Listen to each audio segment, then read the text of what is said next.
Assalamualaikum warahmatullahi wabarakatuh.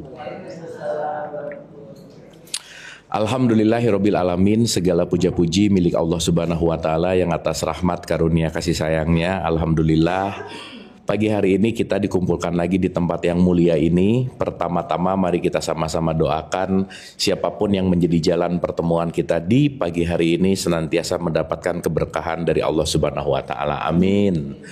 Salawat serta salam tidak juga kita lupakan, kita sampaikan kepada seluruh nabi dan rasul, wabil khusus baginda besar kita Rasulullah Muhammad sallallahu alaihi wasallam, kepada para sahabat-sahabatnya, tabiin, pemuka-pemuka agama, wali-wali Allah, pejuang-pejuang bangsa, dan senantiasa sampai kepada kita sampai akhir zaman. Amin, amin ya Allah ya Rabbal alamin. Sehat semua?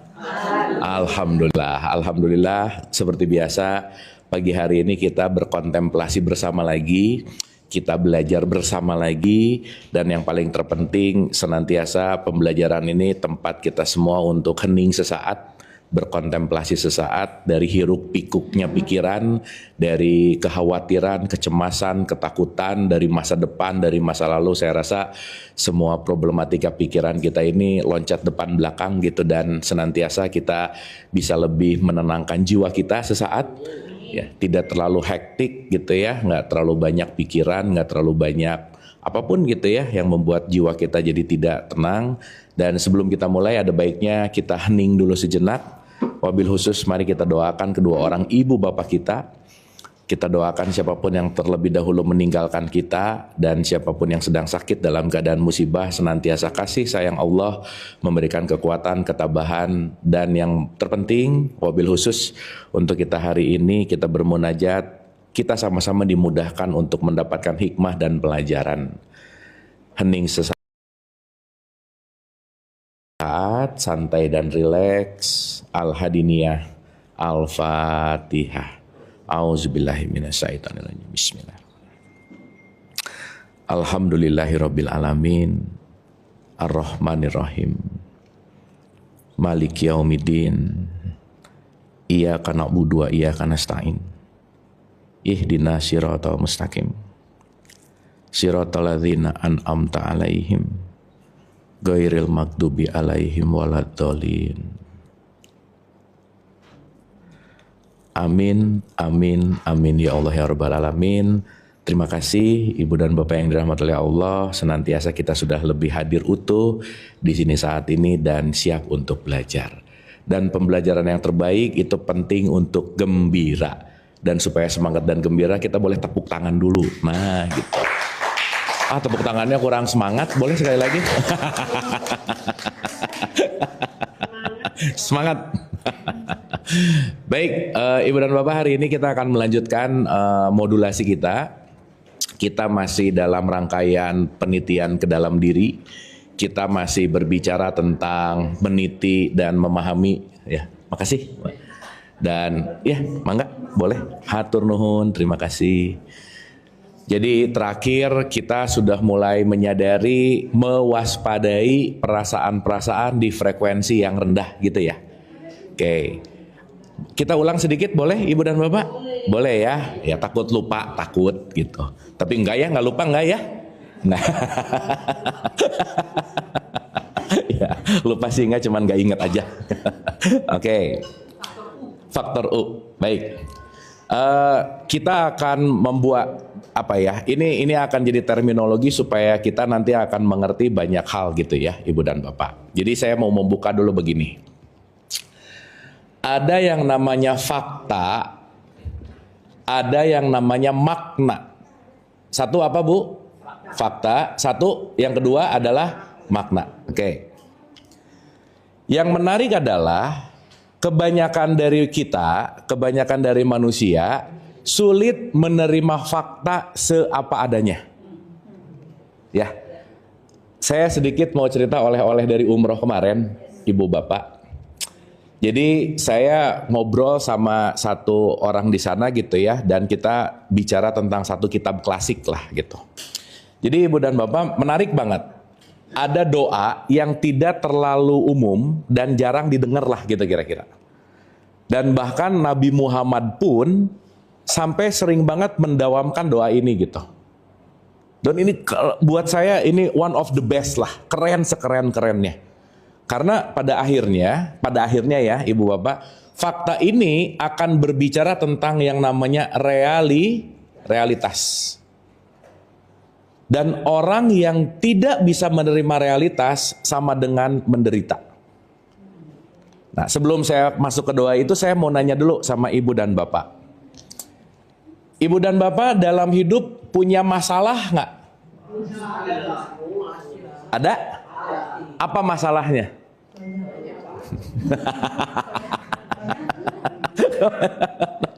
Langsung ya, pokoknya dengar kata masalah tuh rata-rata langsung banyak gitu kira-kira.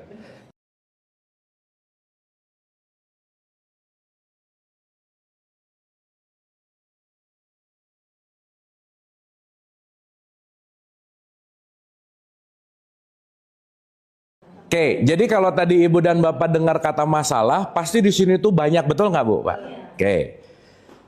Saya kasih contoh analogi begini Ibu Bapak. Kalau kita baca satu buku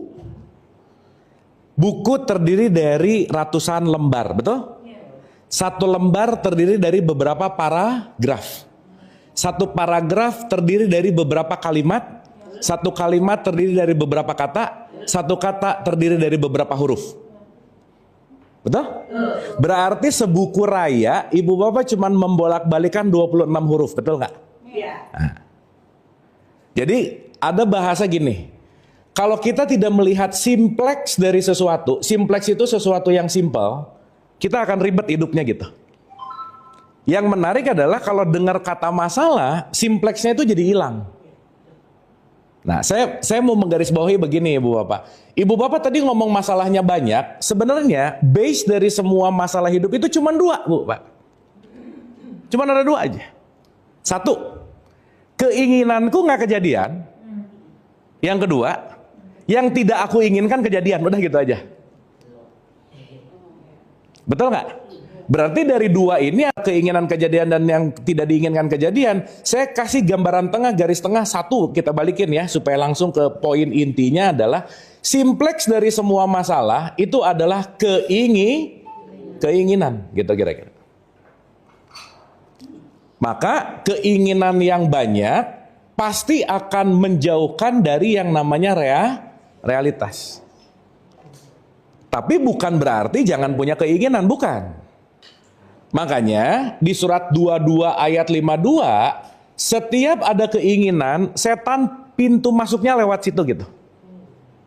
Setan menggoda kita melalui keinginan. Jadi kalau banyak keinginan, banyak setannya nggak kira-kira? Nah, banyak. Kalau masuk mall suka banyak setan. Kalau masuk mall suka banyak pengen nggak kira-kira? Nah, berarti tempat ngumpulnya setan ada di mana? PIM.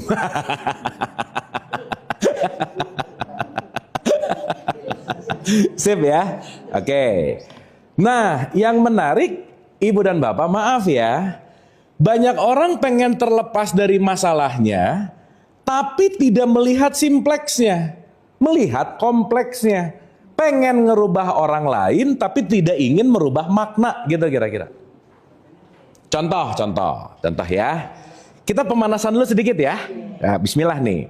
Karena nanti ini akan ada kaitannya sama Isra Mi'raj. Kan kita mau Isra Mi'raj nih. Ada kaitannya sama sholat, ada kaitannya sama level kesadaran. Kita ini inti basicnya ada di sini gitu.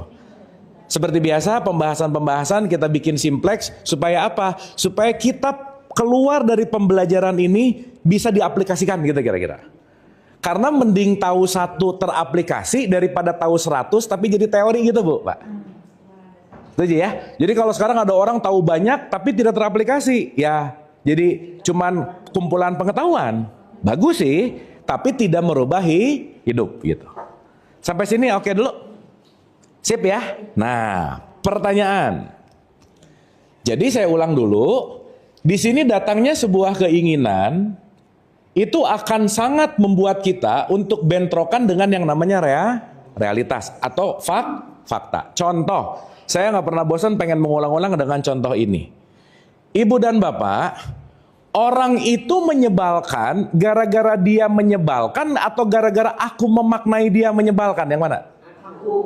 Aku memaknai. Berarti kita kesal sama orang, kita benci sama orang, kita nggak suka sama orang, gara-gara orangnya atau gara-gara maknanya?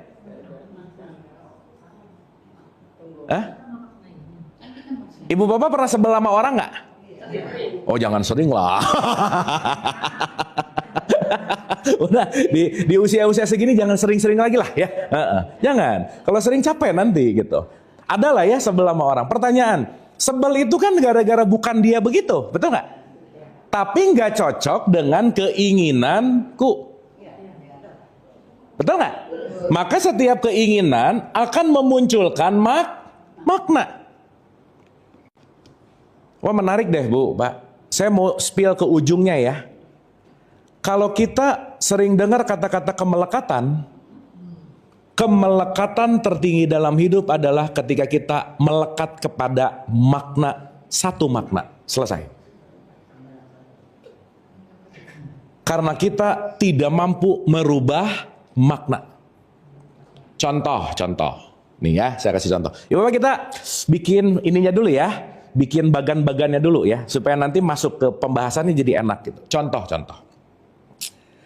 Fakta yang sama dimaknai berbeda, hasilnya beda nggak? Contoh. Ini saya paling gampang tuh kalau tipikal orang lagi pacaran Bu. Pacaran nih.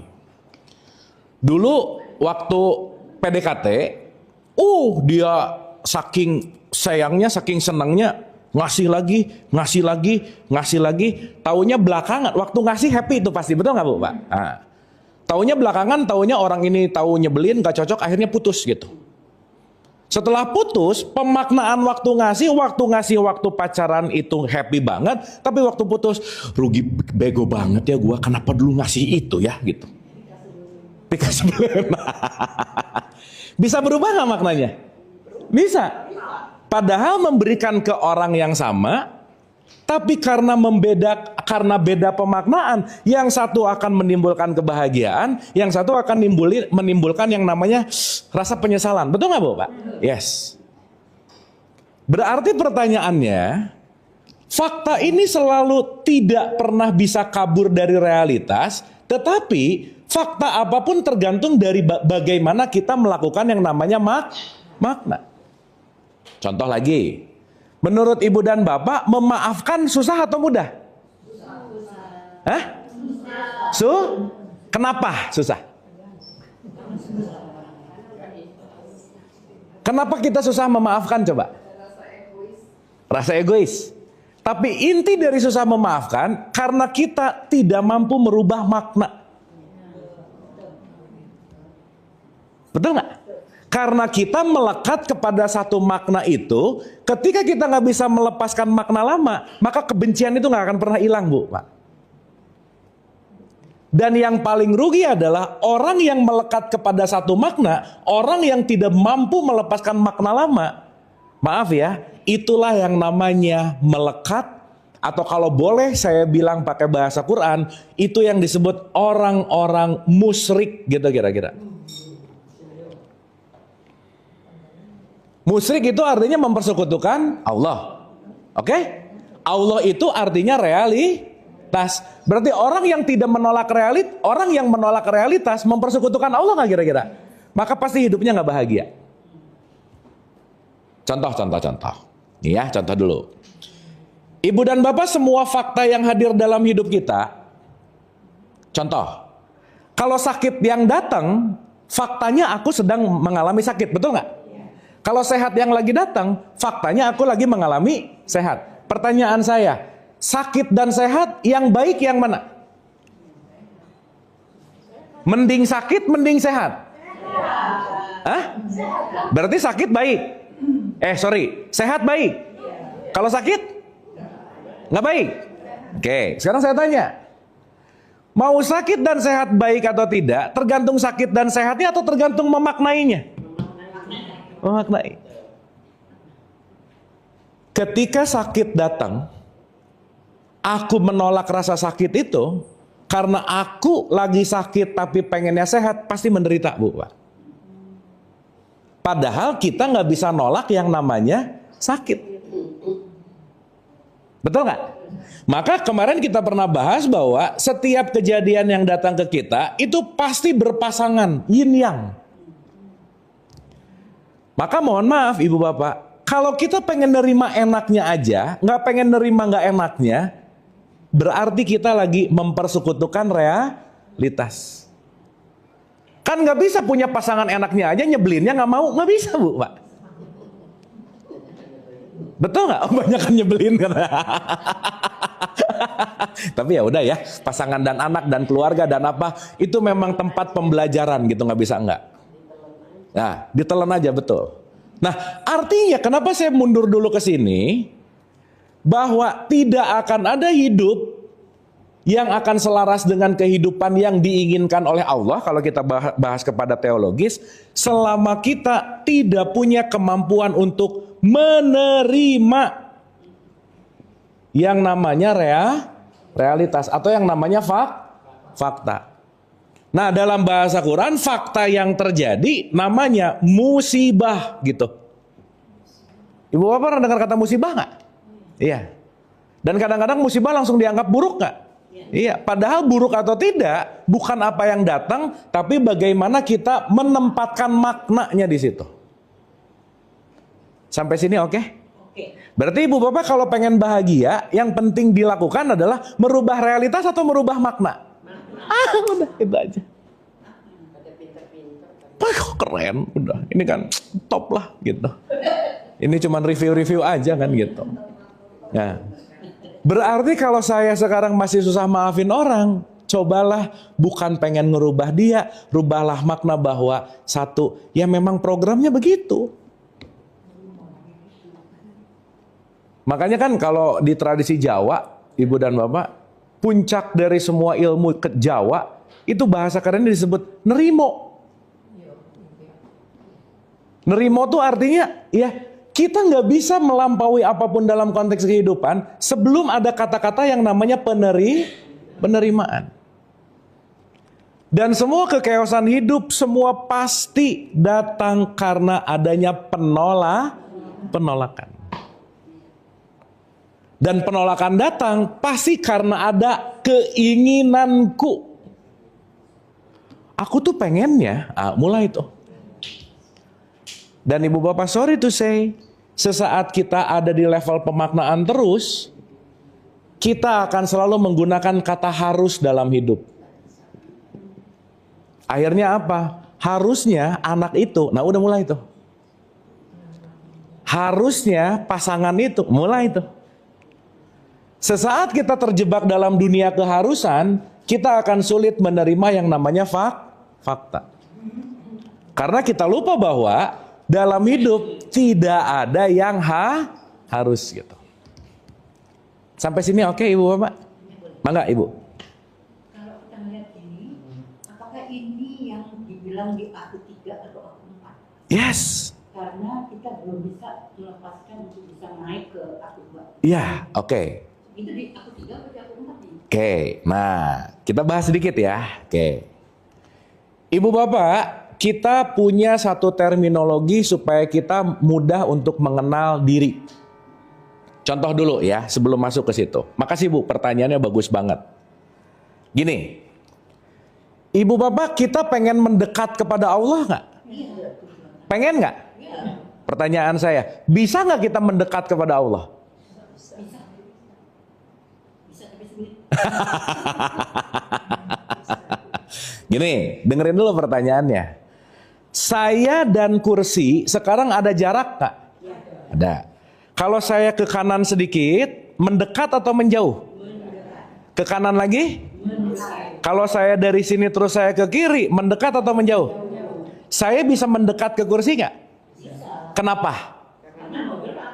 Karena ada jarak dan saya memilih menjarak, memperkecil jarak antara saya dengan kursi. Oke?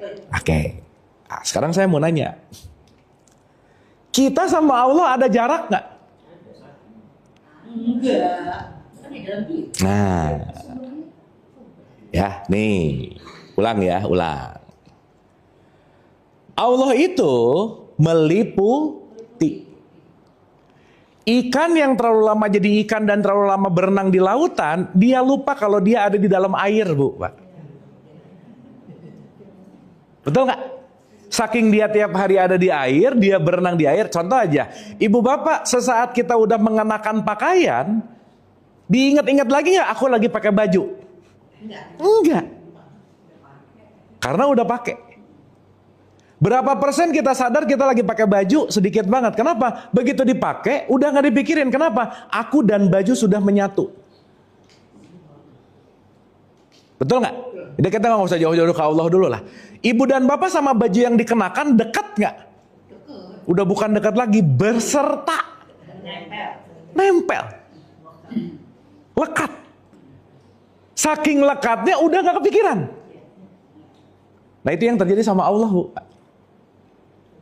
Saking dekatnya sama Allah, justru malah merasakan Allah itu jauh gitu kira-kira. Jadi kalau tadi saya nanya, bisa nggak kita mendekat kepada Allah? Jawabannya nggak bisa. Kenapa? Gimana mau dekat sama Allah orang bareng tiap saat? Betul nggak? Jadi kalau ada kata-kata, aku mau berjalan menuju Allah, nah berarti dia nggak ngerti gitu. Meskipun kata-kata ini memang kata-kata yang dalam konteks teologis, it's okay lah. Tetapi kalau kita masih memikirkan jarak antara aku dengan Allah, kan gini ya, maaf banget nih, ini di masyarakat umum suka ngomong ini. Ya udah pokoknya ya, kita serahkan segala sesuatu kepada yang di atas. Betul ya Bu ya? Kepada yang di mana? Jadi kalau ibu dan bapak ngomong kepada yang di atas, Allahnya ada di mana? Di langit. Apalagi dengan statement-statement, Allah ada di langit ke-7. Kita ada di langit ke-1. Kita dan Allah lagi menuju jauh. Jauh banget. Cuman perumpamaan. Berarti pertanyaannya ibu bapak, ada nggak satu detik kita nggak bareng sama Allah? Ada nggak? Nggak ada. Oke dulu sampai sini? Oke. Jadi pertanyaannya, tidak pernah ada jalan menuju Allah karena Allah bareng terus sama kita. Yang terjadi, kitanya tidak sadar. Saking Allah baik sama kita, saking Allah dalam tanda petik memberikan berkah sama kita, saking dekatnya sama kita, justru malah kita nyari yang jauh dan yang gak ada gitu kira-kira. Ya kan kemarin saya umroh ya ibu bapak, terus saya nanya, emang ketemu Allah harus ke Mekah gitu? Emang Allah nongkrong di Ka'bah gitu kan? Enggak dong. Masa Allah di situ? Kan disebut rumah Allah gitu. Sementara di Quran ngomong, Robahazal bait, jangan menyembah rumahnya, sembahlah pemilik rumahnya. Jadi kan perjalanan-perjalanan kemana tuh bukan mau ketemu Allahnya di mana, bukan. Tapi ada suatu perjalanan yang esensi nanti kita akan ngerti. Nah, makasih Bu, jadi mengingatkan ini. Oleh karena itu, tidak ada hal yang bisa memisahkan kita dengan Allah kecuali kitanya nggak sadar gitu Bu. Jadi kalau ada yang ngomong, aku tuh sendiri, ibu bapak kita nggak pernah sendiri. Gimana mau sendiri orang dia bersama kamu di mana saja kamu berada. Hal yang paling gak mungkin terjadi dalam hidup adalah sendiri itu gak mungkin. Kenapa? Karena teman sejati kita ya Allah. Makanya kalau di surat 51 ayat 49, sedikit ya kita ngomongin dalam perspektif tasawuf nih. 51:49. Aku menciptakan segala sesuatu berpasang-pasangan. Sekarang saya tanya, ibu bapak kalau dengar kata berpasang-pasangan yang kepikiran apa? Mantan. Aduh, ini di circle-circle gini masih ngomongin mantan ya, luar biasa. Ya, usia-usia 27-an tuh begitu ya, memang lagi lucu-lucunya ya. 27 kebalik sih ya, 72 yang apa-apa sih ya.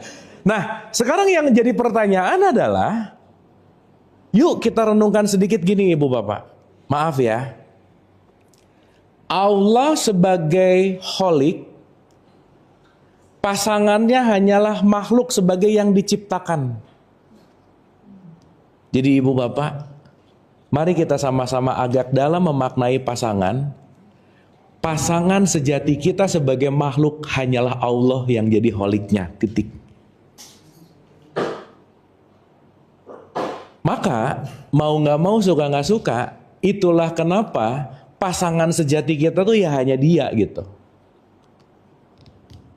Makanya kalau dalam perspektif tasawuf, ibu bapak, pernikahan itu ada 4 layer.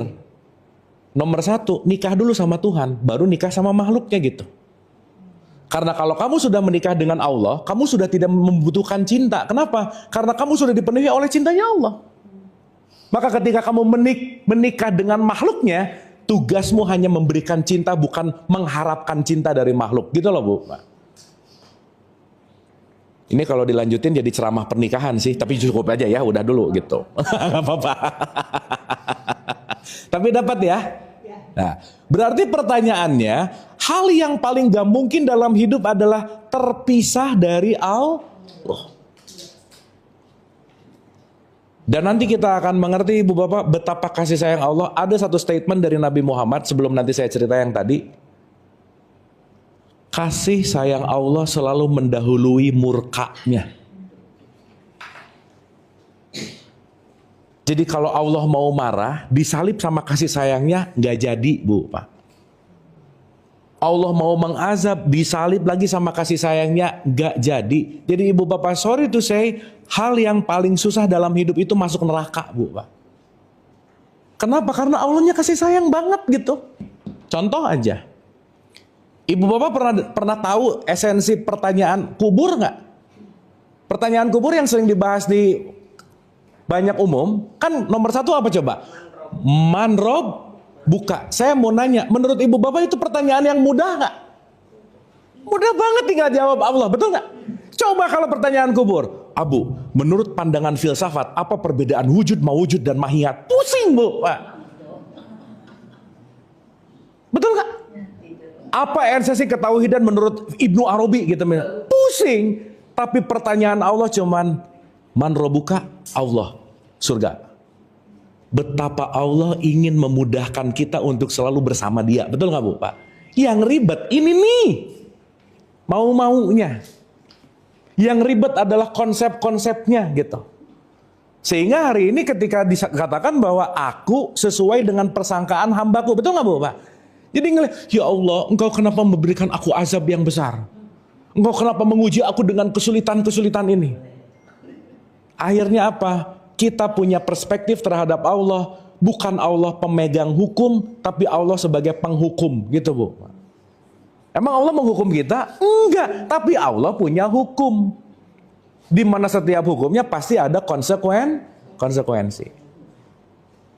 Al-Fatihah ibu bapak, coba kebayang nggak? Bismillahirrahmanirrahim. Ini kalau hatinya yang bunyi Bu Pak. Atas namamu ya Allah yang penuh dengan welas asih. Alhamdulillahirabbil alamin. Segala puji hanya Engkau deh. Ar-Rahmanirrahim diulang. Malik Yaumiddin. Engkau adalah kasih sayang yang meraja. Coba gimana Bu Pak? Kalau mau pakai bahasa, kalau kamu berjalan kepada aku lari sama kamu. Coba. Kalau kamu pun lari, mungkin aku terbang dan seterusnya. Yang akhirnya apa? Justru pendekatan diri kepada Allah sesuatu yang sangat tidak susah sebetulnya. Jadi ibu bapak, maaf ya, tidak ada jarak antara kita dengan Dia gitu. Nah, dalam perspektif ini, maka kalau kita masih ngomong Allah itu Dia, Engkau, berarti masih di luar diri nggak kira-kira? Maka di surat 20 ayat 14, dirikanlah sholat untuk mengingat aku. Berarti ibu bapak, Allah ini juga bagian dari aku nggak kira-kira? Iya. Tetapi aku di sini nanti punya yang namanya layer, kayak kulit bawang gitu kira-kira. Lapis-lapis, betul. Sehingga ibu bapak maaf ya, kita udah pernah bahas sedikit, memang kebanyakan orang berpikir bahwa mau kembali kepada Allah itu dari titik A menuju titik B gitu. Seakan-akan seperti saya mau mendekat kepada kursi. Tidak. Karena tiap inci geografis kita, di sini ada Allah nggak? Di sini, di sini, di mana yang nggak ada Allah karena Dia adalah meliputi. Kita ini pengap oleh Allah gitu loh Bu, kemana-mana ketemu Dia gitu. Tetapi karena tidak memiliki kesadaran, maka aku hanya sedang tidak sadar kalau Allah ada di mana-mana. Bahkan aku ini adalah bagian dari Dia gitu kira-kira. Sampai sini oke Ibu Bapak? Oke? Oke. Duh jadi diam-diam gini Ibu Bapak, oke nggak ini? Dapat ya? Dapat ya tapi ya? Nah, selain dapat knowledge-nya Ibu Bapak dapat rasanya juga ya? Nah, itu penting tuh. Nah, sehingga Ibu Bapak maaf ya, pada level tertentu, semua pembelajaran hidup, terutama pembelajaran tentang ilahiyah Ibu Bapak, yang memanggil kita itu namanya kerinduan. Emang Ibu Bapak kita latihan belajar di sini bulanan, Ibu Bapak datang ke sini, emang nggak dipanggil sama kerinduan gitu? Iya. Yang dirindukan kan bukan masalah rumahnya, yang dirindukan bukan masalah apa-apanya, bukan. Tapi aku merindukan untuk mendapatkan vibes ilahiyah. Betul nggak Bu, Pak?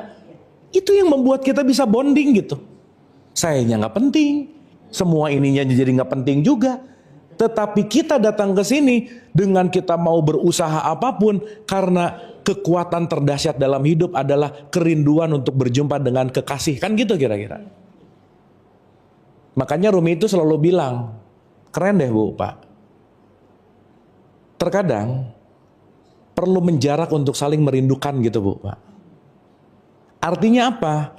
Sesaat kita menjauh dari aku satu, di mana aku satu ini sering saya sebut sebagai true source, sumber, dipercikanlah kita menuju aku dua, inilah yang disebut ruh. Dari lautan menjadi tetesan. Tapi semua tetesan datang dari lautan yang tunggal. Di mana aku tiga menampil dalam bentuk yang namanya jiwa, dan aku empat menampil dalam bentuk yang namanya jasad. Jadi Ibu Bapak, kalau kita ngelihat orang lain, kita cuman lagi melihat tampakan luarnya Allah. Udah gitu aja kira-kira. Tapi isinya Dia bukan Bu, Pak. Kalau kita tahu bahwa setiap orang isinya adalah Allah, kuasa gak kita ngerendahin orang ini? Gak bisa Bu. Maaf ya. Bagi orang yang tidak sadar Allah, ketika ngelihat orang itu dalam konteks pandangannya bahwa jabatannya lebih rendah, status sosialnya lebih rendah, dengan sangat mudah menghina Allah. Kamu ya. Kita bisa ngelihat dan memandang orang dari status sosialnya, dari identitasnya, mudah sekali merendahkan. Karena kenapa? Kita nggak sadar siapa yang kita lihat gitu Bu, Pak. Nah, sedikit saya kaitkan sama cerita umroh saya. Oleh karena itu, sesaat kita naik dari identitas dan membanding-bandingkan fisik, tidak sah orang yang umroh dan haji tawaf kalau tidak menggunakan pakaian ihram gitu Bu. Apa yang dimaksud dengan pakaian ihram? Pakaian yang tanpa identitas, kamu udah bukan nama kamu bukan gelar kamu bukan keturunan siapa, kamu bukan apapun, lepasin semua karena itu yang membuat kamu jadi lupa sama Allah gitu kira-kira. Makanya Ibu Bapak maaf ya, ini cerita agak lucu sih. Kemarin waktu kita umroh, waktu pakai baju ihram, tuh saling ngingetin, gak boleh ngomongin orang lagi ihram. Jadi tawaf tuh saling ngingetin, ihram, ya bagus ya. Beres sa'i, lepas, ngegosip lagi. Gibah lagi. Lah, kan maksudnya berihram itu bukan lagi muter-muterin Ka'bah, bukan. Ibu Bapak sekarang lagi pakai pakaian ihram nggak? Dengerin dulu. Ibu Bapak lagi pakai pakaian ihram nggak? Pakaian loh ya. Saya nggak ngomong baju loh. Ini baju Tapi pakaian itu adalah takwa. Jadi ibu bapak maaf ya, saya tuh amazed banget. 15 tahun belakangan ini, Christianity saya pelajari, saya pernah ke Vatikan ibu bapak. Hindu Buddha saya pelajari, Vedanta saya pelajari, semua saya pelajari. Saya pakai baju ihram 3 jam waktu umroh, udah gak kuat banget. Bante teman saya, seumur hidup udah 20 tahun pakai ihram kemana-mana. Meskipun warnanya kuning sih, gitu. Jadi saya amazed banget, ya Allah bener juga ya. Ini Bante Damasubo, guru saya di Buddha gitu. Dia kemana-mana tiap hari, mau ke mall kek, mau ke airport kek, mau kemana. Dia cuma pakai 2 kain, yang intinya apa? Dia melepaskan kemelekatan, bahkan dia tahalul tiap saat, botak terus bu, Pak. Bukan gak punya rambut, emang dipotong terus gitu. Mudah. Sementara kalau ngelihat hakikat, hebat ya. Saya aja yang 3 jam, 4 jam pakai, muter-muter.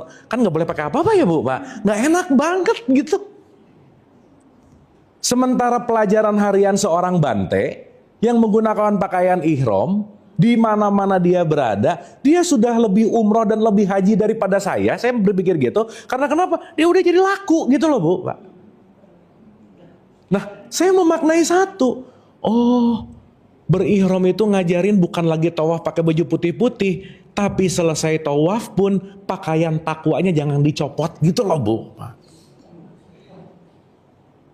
Ya kan kita jangan ngegosip ya, bukan waktu hanya umroh, betul nggak bu, Pak? Ya pulang di sini ya jangan ngegosip juga dong kalau bisa gitu. Jadi saya tuh bilang gini, mau tahalul dibotakin rambut, tapi pulang ke sini tetap pelit bu, Pak, nggak tahalul namanya. Betul nggak? Sehingga ketika kita melekat kepada sebuah hanya ritual yang diulang-ulang, maka menarik sekali bahwa kemabruran seorang yang haji dan umroh itu bukan waktu di sana, tapi waktu kamu menginjakan kaki di tempat asalmu. Disitulah umroh dan haji dimulai. Kesana itu intinya latihan, titik. Nah, yang pengen saya dalamin lagi ibu bapak, yuk.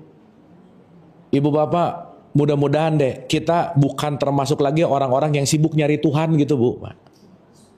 Karena dicari sampai manapun, dia tidak berbicara dalam konteks yang namanya geografis. Mencari itu bukan tempatnya, bukan. Tetapi perjalanan menuju Tuhan adalah perjalanan dari lingkaran yang paling luar ke dalam. Perjalanan menembus diri, bukan keluar dari diri gitu. Menembus sadar bahwa aku bukan hanya tubuh fisik. Menembus bahwa aku bukan namaku. Menembus bahwa aku bukan jabatanku. Sesaat kita melekatkan diri kepada identitas, semakin sulit kita masuk ke level wilayah yang namanya kejiwaan. Maka kalau tadi ibu bicara bahwa level haruslah tidak menerima ada di mana, tergantung kualitas aku tiganya, jiwa. Dan ibu bapak supaya kita bisa lebih menikmati hidup ya ibu bapak, maaf banget. Bumi memang didesain menjadi rumah sakit jiwa besar, udah gitu aja bu. Berarti semua penduduk bumi bermasalah sama jiwanya nggak? Sakit jiwa nggak? Jadi semua orang punya sakit jiwa dengan kadarnya masing-masing, udah gitu aja. Jadi once ibu bapak ketemu orang nyebelin, udah aja, sesama pasien rawat jalan, udah gitu aja. Dia juga lagi belajar, saya juga belajar. Maka dipertemukan. Makanya kalau bahasa Quran dipertemukan untuk saling kenal mengenal. Jelas ya? Nah oleh karena itu ibu dan bapak, terpenting di antara yang terpenting, saya, ibu dan bapak, yuk selalu belajar membuat jiwa kita dalam keadaan tenang. Maka di surat Al-Quran, di surat 89 ayat 27, itu ada kata-kata gini bu, Pak. Ya ayatuhan nafsul mutmain. Wahai jiwa-jiwa yang tenang. Sekarang pertanyaannya, Ibu dan bapak dalam keseharian jiwanya banyak tenang atau banyak bergejolak? Yang mana? Bolak-balik. Tetapi kalau ibu bapak mulai menyadari, begitu bergejolak, sadar aku sedang bergejolak. Ibu bapak maaf ya, kebanyakan orang dia nggak sadar jiwanya lagi bergejolak. Kebanyakan orang nggak sadar bahwa dia lagi sakit hati, dia lagi marah, dia lagi benci, dia lagi julid, dia lagi iri, dia lagi dendam. Itu nggak sadar. Kenapa? Bagaimana mau menyadari jiwanya? Yang dia perhatikan adalah faktor eksternalnya terus gitu kira-kira. Sampai sini pertanyaan. Yang bisa membuat jiwa kita tenang siapa, Bu, Pak? Diri sendiri. Terus kita selalu ngarep, aduh semoga deh semuanya sesuai dengan keinginanku. Ngelihat gini nggak cocok, kamu tuh nggak sesuai sama keinginanku, kamu berubah dong, gitu Bu. Kita terlalu sibuk pengen merubah semua sesuai dengan keinginanku, sama dengan kita sedang mencari yang nggak ada dalam hidup. Ibu bapak jangan lupa, salah satu rumus penting dalam hidup, semua orang akan menjalankan sesuai dengan keinginannya, bukan keinginan kita. Udah gitu aja. Jadi setitik ada ekspektasi orang ngikutin maunya kita, ibu bapak saya siap-siap menderita aja udah. Oke sampai sini? Oke? Aduh diam-diam gini ibu bapak, oke nggak ini? Dapat ya? Sip ya? Oke. Berarti kayak diskusi-diskusi kayak gini, kita diskusi, kita saling open mind. Ini penting nggak Bu, Pak? Penting, karena kenapa? Ini connected the soul gitu. Istilah cerita kalau saya bilang, ini tuh rest area kita gitu Bu, Pak. At least 1 jam, 1,5 jam ini jiwa kita nggak terlalu membeludak, pikirannya nggak terlalu gimana. Meskipun pulang dari sini puyeng lagi nggak apa-apa sih, gitu ya udah aja. Tapi seenggaknya sejam istirahat gitu. Kan fungsi taklim tuh di situ. Makanya disebut silaturahim. Silah itu jalan, rahim itu kasih sayang. Lah ibu bapak gimana kurang? Dah coba pertemuan ini karena kita semua datang dengan membawa kasih sayang, betul nggak? Nah gitu. Nah berarti ibu bapak maaf ya, maaf banget nih. Selain faktor fisik, ada faktor yang lebih dominan dalam perspektif ini. Untuk kita regulasi yang disebut faktor non fisik yang tidak tertampak. Yang tidak tertampak bahasa Arabnya goib gitu loh Bu, Pak. Berarti mental kita kelihatan nggak? Enggak, tapi perilaku mental kita akan keluar dalam bentuk yang namanya action. Berarti Ibu Bapak maaf ya, kita semua di sini sebetulnya makhluk goib bukan? Iya, karena ada bagian dari diri kita yang tidak tertampak yang namanya mental. Salah satunya adalah jiwa. Toh, ya, saya mau ngulang dulu nih. Di Quran, kalau kita mulai tadarusan, nanti di Ramadan pasti banyak yang tadarusan kan? Pasti diawali dengan Al-Baqarah, betul nggak Bu, Pak? Nah, pelan-pelan nih. A'udzubillahi minasyaitonirrajim. Bismillahirrahmanirrahim. Alif Lam Mim. Zalikal kitabul la raiba fihi hudalil muttaqin. Siapa yang muttaqin? Yu'minuna bil ghaib. Orang yang bertakwa adalah orang yang mulia. Orang yang bertakwa adalah orang yang memiliki yu'minuna, beriman kepada yang gaib. Nah, secara struktur bahasa, yu'minun, beriman di sini itu present continuous. Saya mau gambarin dulu gampang gini Ibu Bapak.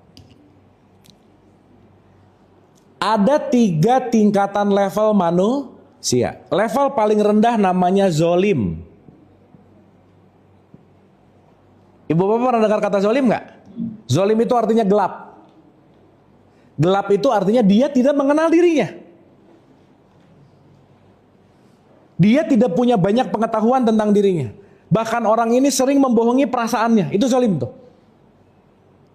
Maka orang yang tidak cukup pengetahuan tentang dirinya cenderung akan menyakiti diri. Contoh, ibu bapak maaf ya, Ada hukum yang namanya refleksi. Kalau orang sering nyakitin hati orang lain, udah pasti yang nomor satu sering disakiti hatinya sendiri. Kalau orang sering benci sama orang lain, udah pasti dia paling sering benci sama dirinya sendiri.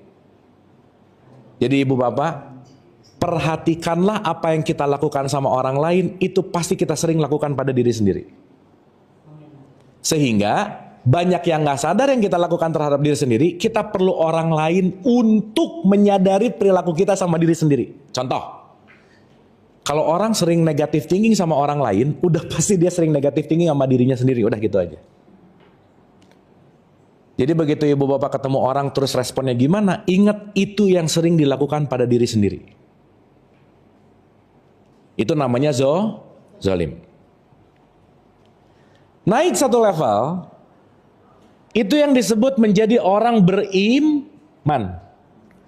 Besok di bulan Ramadan semua orang yang KTP-nya Islam wajib puasa nggak? Enggak, hanya yang beriman. Makanya ya ayyuhalladzina amanu kutiba alaikumus syiyam. Hai orang yang beriman. Saya mau nanya dulu deh sama ibu dan bapak. Ibu bapak termasuk orang beriman nggak? Oh insya Allah. Oh nggak pede ya?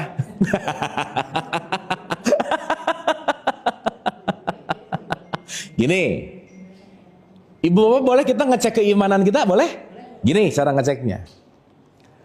Perlu ibu bapak ketahui, iman itu satu akar kata dengan aman. Kalau bahasa Inggrisnya disebut safe and secure. Orang yang beriman adalah orang yang jiwanya safe and secure. Jadi ibu bapak maaf ya, kalau kita sudah masuk kepada level orang beriman, jiwa kita iman, jiwa kita aman, safe and secure, keberadaan kita pasti bawaannya pengen mengamankan lingkungan kita. Keberadaannya pasti pengen bikin adem, pasti pengen bikin damai. Intinya gak mau buat rusuh, gak pengen ribut, gak pengen berantem, karena aku adalah pengaman dalam tanda petik. Contoh nih, contoh. Ibu bapak maaf ya, vibrasi itu gak bisa dibohongin bu. Pernah gak ibu bapak kalau lagi kumpul-kumpul ada teman datang, dan teman ini itu good vibes, kehadiran dia bikin kita jadi happy banget. Pernah gak bu pak? Ih dia datang, gitu. Tapi sebaliknya vibes yang di bawah-bawah juga gak bisa bohong. Begitu ada gak orang begitu datang, begitu ngelihat mukanya, ya dia lagi gitu. Ya gitu.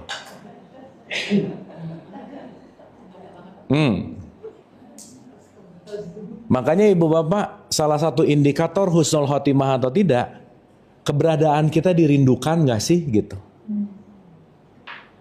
Karena kalau keberadaan kita dirindukan, berarti kehadiran kita memang ada meaning dalam konteks keimanan, bawaannya mau mengamankan gitu. Makanya orang yang beriman disebut mukmin. Mukmin itu dasarnya adalah iman. Mukmin yang berserah namanya muslim. Muslim itu adalah orang yang sudah Islam, bukan KTP. Sudah menyerahkan dirinya kepada realitas, dia nerimo. Sekarang saya tanya, maaf ya. Kalau muslim di dalamnya ada mukmin, berarti orang yang udah muslim bawaannya pengen membuat tenang gak bu pak? Iya, berarti dia menyenangkan atau menyebalkan? Jadi simpel ibu bapak, siapa itu non muslim? Orang yang nyebelin, udah gitu aja. Pernah dengar kata non muslim gak? Sekarang non muslim dianggap orang yang agamanya bukan Sekarang saya tanya, agamanya pun Islam tapi buat perbuatannya bikin chaos, bikin rusuh, nyebelin gak? Nyebelin. Jadi bisa nggak KTP-nya Islam tapi dia non-Muslim? Bisa.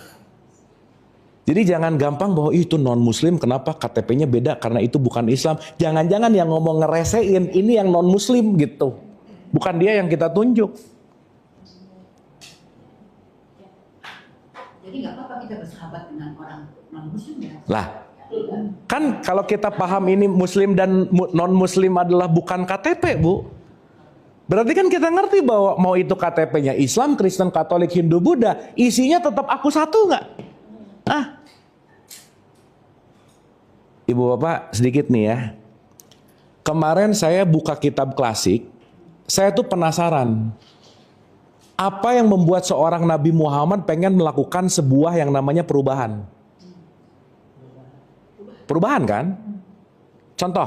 Kita jadi belok sedikit ke sini boleh ya? Karena ini very interesting. Banyak orang yang nggak bahas ini gitu. Karena dari saya kecil saya tahu bahwa Nabi Muhammad bikin satu agama baru, semua harus ikut agamanya dia gitu. Dogmanya begitu. Padahal tidak ada satu tugas pun dari Tuhan Nabi Muhammad bikin agama baru, nggak ada Bu Pak. Karena tugas seorang Nabi Muhammad adalah memperbaiki akhlak. Contoh nih. Ibu Bapak Nabi Muhammad kira-kira dia mau melakukan sebuah pencarian ke dalam dirinya, itu pasti ada sinyal-sinyal untuk membuat dia berubah nggak kira-kira? Makanya sering disebut namanya adalah Iqra. Kan nggak ada tiba-tiba wahyu pertama yang datang sama Nabi Muhammad, Aqimi sholah. Nggak ada. Tapi disuruh apa? Iqra. Baca. Pertanyaan ya. Kira-kira Nabi Muhammad kalau disuruh mengikro, harus ada yang diikro-nya nggak kira-kira? Gini. Ibu Bapak, ikro itu apa sih? Ya bolehlah kalau ini. Baca tuh pemahaman anak TK lah gitu. Kan kita udah nggak TK ya.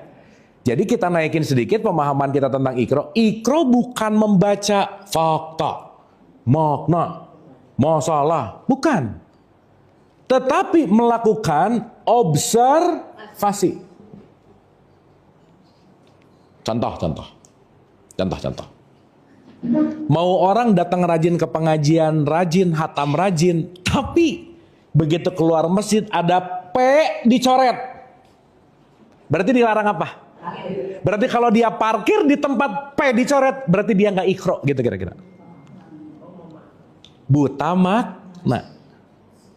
Rajin sih pengajian, sholat rajin, ada tulisan dilarang buang sampah, buang di situ. Berarti dia tidak bisa mengikro. Sampai sini oke? Dan nanti keren Bu Pak. Di Al-Alaq ayat 1, Iqra bismikalazi holak. Iqra bismi robikalazi holak. Bacalah dengan nama Tuhanmu. Jadi Nabi Muhammad disuruh baca pakai aku satu gitu kira-kira.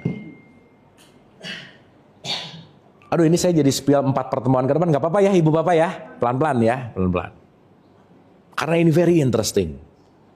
Supaya sekaligus kita ngerti bahwa perubahan yang terjadi sama Nabi Muhammad itu di mana. Nah, singkat cerita, berarti kalau saya sebagai subjek pembaca harus ada objek yang dibaca nggak? Kira-kira menurut Ibu Bapak yang dibaca sama saat Nabi, yang diobservasi sama Nabi Muhammad waktu itu apa? Ya semesta oke. Itu kan ini general banget ya. Apa coba? Dan ini saya baru ngeh juga di perjalanan kemarin nih. Yang diobservasi oleh Nabi Muhammad adalah keresahan batinnya. Resah.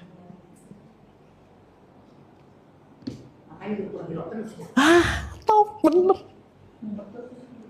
Lu kenapa resah ya? Gak enak gitu, gak genah kalau kata orang Jawa. Sekarang saya tanya. Berarti ketika Nabi Muhammad mengingkro keresahan. Jadi Ibu Bapak maksud saya gini. Begitu Ibu Bapak punya keresahan dalam batin, coba diikro. Karena itu petunjuk. Yang mengalir. Kenapa Bu? Nah, berarti ketika setidaknya begitu ada keresahan saya terima dulu. Nanti petunjuk datang Bu. Gimana? Gimana caranya? Nomor 1, diakui dulu kalau aku lagi nggak oke, gitu misalnya. Jangan didinai. Segini ya, maaf. Ada keresahan dan perasaan yang nggak enak, kebanyakan orang jangan dirasain.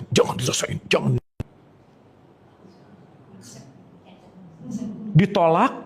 Ingat Ibu Bapak, rumusnya sesuatu yang ditolak akan menguat 3 kali lipat. Denial betul. Maka nomor 1, akui.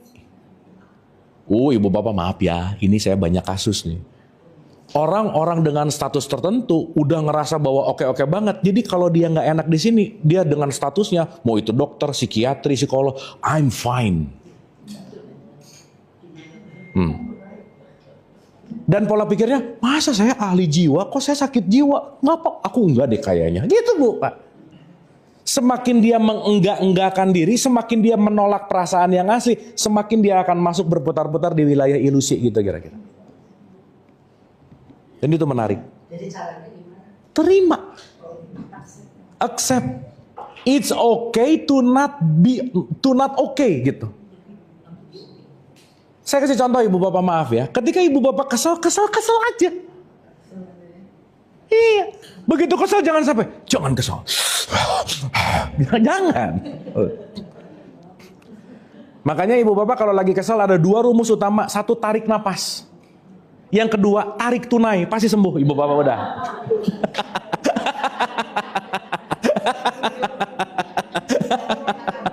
Iya, kalau udah tarik tunai biasanya lebih lega sih, biasanya. Iya, satu lagi habis ini. Habis itu nanti kita masuk ke 1. Nah, ibu dan bapak, ternyata dari 1 kitab klasik ini nih, tidak ada satupun faktor agama yang membuat ingin Nabi Muhammad memperbaiki seluruh wilayah Jazirah Quraisy di situ, Arab Quraisy gitu. Bukan urusan agama. Gak ada Bu, Pak. Tidak ada perang yang base-nya gara-gara agama, gak ada. Gak ada keributan yang base-nya gara-gara agama, gak ada. Jadi kalau sekarang ngomong ada kafir Quraisy sama orang Muslim, itu seakan-akan ini kafir ini Muslim jadi berantem gara-gara Islam, gara-gara jadi agama. Gak ada satupun tentang itu. Tapi Ibu Bapak, ini menarik banget. Nomor 1 yang diresahkan oleh seorang Nabi Muhammad yang pertama kali membawa dia pengen berubah itu urusan moral, Bu, Pak. Contoh, Ibu Bapak kalau kita lagi masuk ke dalam sebuah society, mau nggak mau di situ ada kebiasaan, betul nggak? Yang namanya udah biasa bisa jadi dianggap jadi benar. Oke? Contoh. Jangan sekali-kali kalau di daerah Jawa habis makan, jangan, gak sopan.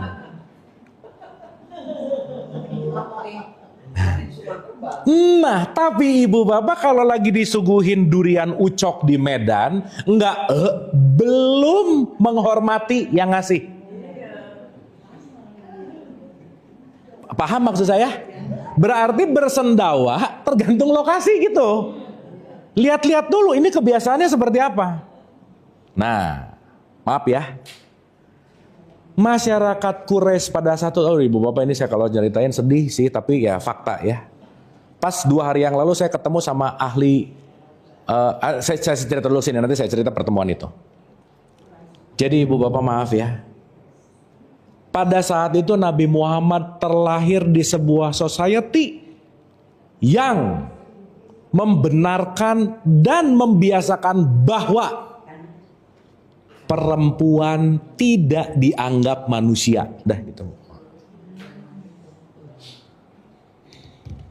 Jadi begitu Nabi Muhammad, ini teatrikalnya, begitu Nabi Muhammad brojol, udah ngelihat bahwa perempuan jadi budak, diperjualbelikan, diperlakukan tidak layak, nggak dapat warisan, dihina, dijual lagi, jadi objek seksnya aja, jadi apa aja. Itu udah masuk ke dalam subconsciousnya Nabi Muhammad. Pertanyaan, nurani tetap nyala nggak Bu, Pak? Begitu semakin dia naik dan semakin dia dewasa, ada perasaan kira-kira gini, kayaknya nggak gitu deh. Ibu, Bapak, kemarin saya ketemu sama dokter lulusan Turki, Ustazah. Beliau peneliti kesetaraan gender dalam perspektif Islam. Saya sedih banget dengar kata gini dari satu fakta gini ya Ibu, Bapak, maaf ya. Sampai ada pertanyaan gini sama perempuan. Perempuan harus sholat nggak ya? Kenapa? Kan bukan manusia. Coba Bapak. Pada saat itu, perspektif zaman itu, perempuan itu tidak dianggap sebagai manusia. Jadi nggak usah sholat gitu. Ya kalau nggak manusia apa ya? Sekarang saya tanya ibu bapak, maaf ya.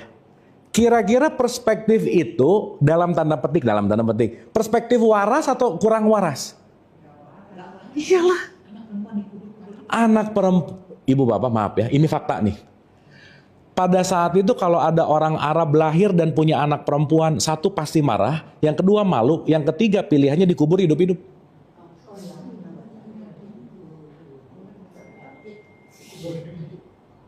Jadi ibu bapak, ternyata yang memanggil Nabi Muhammad mendapatkan wahyu itu bukan agamanya apa, bukan apapun konteksnya sama religion, tetapi terpanggilnya sisi humanisti, kemanusiaan.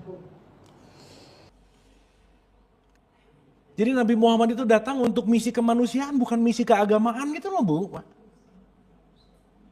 Gak ada kok. Teman-teman yang Yahudi, Nasrani, dia bantai, dia abisin, gak ada. Yang ada, jadilah Yahudi yang baik, jadilah Nasrani yang baik, jadilah Majusi yang baik, mari kita bersatu. Makanya semangatnya adalah tauhid. Artinya apa? Semangat yang namanya persatuan. Nah singkat cerita, nanti ini ada 3 faktor ya, nanti kita bahas satu-satu. Jadi maksud saya ibu bapak maaf ya, kalau sekarang kita jadi orang Islam yang benci sama agama lain, ngikutin siapa sih gitu? Aneh banget. Tapi jadi aneh yang gini sih gitu. Karena kenapa? Mayoritasnya begitu. Kan tetap aja kalau di satu ruangan ada 10 orang, 9 gila, 1 waras. Yang waras tetap jadi orang gila Bu Pak. Betul nggak? Maka Nabi Muhammad pengen merubah tatanan yang udah ratusan tahun untuk mengangkat derajat perempuan. Disebut orang gila nggak? Gila. Makanya nanti wajar kenapa Nabi Muhammad ketika ditanya, siapa yang penting untuk engkau hormati? Dia jawab ibu 3 kali. Kenapa? Pada saat itu perempuan tidak dianggap manusia. Abad ke-7 loh. Meskipun ini tidak terjadi hanya di Jazirah Arab, enggak sih. Di India lebih sadis lagi kalau boleh pakai sadis. Ada satu statement kebiasaan bahwa kalau suaminya mati, istrinya penting dalam hidup-hidup mengubur atau membakar dirinya sampai ikut mati sama suaminya. Kan gak make sense. Dan ibu bapak semakin mulai saya menyadari secara subjektif sih ya. Kenapa seorang Nabi Muhammad tidak dilahirkan di Nusantara? Tapi di situ. Kenapa statementnya carilah ilmu ke timur, ke Cina? Yang jangan-jangan peradaban Nusantara tuh jauh lebih spiritual daripada mereka gitu. Nenek moyang kita, leluhur-leluhur kita jangan-jangan jauh memiliki kesadaran yang udah puncak. Tapi kalau sekarang ngomong, maaf ya ibu bapak, salah satu alasan Nabi Muhammad apa satu lagi coba? Dia nggak suka kalau ada orang yang tinggi jabatannya sama rendah, hukum hanya berlaku untuk yang rendah, yang tinggi nggak ada hukum buat mereka. Tumpul ke atas, tajam ke bawah. Sekarang saya tanya, sering nggak dengar dulu zaman jahiliyah? Pernah dengar gitu nggak? Tapi kira-kira ini relate sama sekarang ya? Jadi sekarang jahiliyah nggak kira-kira? Ya gitu deh, gitu. Nah jadi maksud saya, once kita melihat ini dalam sesuatu yang lebih holistik, satu poin ibu bapak, PR besar dalam hidup kita adalah selalu tetap berlatih dalam menenangkan jiwa. Karena satu level dari atas beriman itu disebut orang yang takwa gitu kira-kira. Jadi sebisa mungkin kita jangan dizolim lah ibu bapak. Di iman udah oke. Karena satu level setelah beriman, la'alakum tatakun, kamu akan jadi orang yang takwa. Nah, tipikal orang yang takwa setidaknya jiwanya lebih banyak tenangnya daripada chaosnya. Udah gitu aja. Oleh karena itu ibu dan bapak, yuk kita latihan tiap hari. Begitu jiwanya diam dulu. Terima kalau jiwaku lagi chaos. Jangan, enggak chaos, enggak apa-apa, lupakan. Jangan, enggak bisa. Terima perasaanmu saat ini seapa adanya. Tapi bukan berarti menerima perasaan perilakunya terpapar oleh emosi, bukan. Contoh, no wrong feeling, yang ada wrong action. Ibu bapak kalau lagi marah, marah aja. Tapi milih marahnya jangan ngancur-ngancurin piring gitu maksudnya. Mending ibu bapak kalau lagi marah mending zumba gitu misalnya. Atau line dance gitu. Lebih bermanfaat. Atau beres-beres kamar, bersih-bersih dapur, apapun. Karena nanti kata kuncinya dari semua ini adalah bagaimana melepaskan yang namanya emosi atau energi gitu kira-kira. Karena nanti kata kuncinya dari semua ini adalah bagaimana melepaskan yang namanya emosi atau energi gitu kira-kira. Oke, sampai sini Ibu Bapak. Sip ya. Saya simpulkan dulu. Semoga kita dapat sesuatu dari pertemuan ini. Jadi kita 4 pertemuan ke depan akan bahas ini Ibu Bapak. Jadi maksud saya, maaf ya, ibadah jangan terlalu fokus di aku 4 gitu Bu. Ngurusin rokaatnya mulu. Ngurusin bacaannya mulu, bagus, tetapi jangan lupa selesai sholat, kita jadi lebih pintar memaafkan misalnya. Selesai sholat kita jadi lebih dermawan gitu misalnya. Karena penilaian Allahnya itu bukan dari rokaatnya gitu. Tapi dari perubahan dari aku 4 naik ke aku 3, naik ke aku 2 ya, nanti melebur ke aku 1 gitu kira-kira. Maka kenapa semua sistem yang paling menjadi penilaian Allah adalah bagaimana kita menjadi orang yang takwa. Dan orang yang takwa adalah orang yang dalam tanda petik waspada terhadap keburukan-keburukan batinnya. Eling lan podo kalau bahasa Jawanya. Oke ya? Nah, yuk Ibu Bapak kita latihan ulang. Ada sesuatu, diem dulu. Langsung renung, ini kalau saya ngomong gini bagus nggak? Kalau saya melakukan itu oke nggak? Kalau saya merespon ini oke nggak? Baru respon, that's good. Berhenti kita dikontrol oleh faktor eksternal, tapi ambil remote kontrol kebahagiaan, kesadaran, mau ngapa-ngapain itu adalah tanggung jawab kita, gitu kira-kira. Sip ya? Dan insya Allah di kajian kita ini udah puluhan tahun kita ngaji, masa sih mau ngomongin di level aku 4 terus kan masa begitu? Level 4 ini kan syariat, fikih, ritual. Tapi yuk kita masuk kepada level-level yang lebih hakikat di mana esensinya adalah melakukan pembersihan jiwa. Sampai sini oke Ibu Bapak? Sip ya? Dapat something hari ini? Dapat ya? Kesimpulan besar. Nah, kesimpulannya dulu. Alhamdulillah. Perasaan masih jam 10 ya? Ini Jumatan sih. Ya udahlah. Iya, soalnya tadi iya, kita mundurin ya.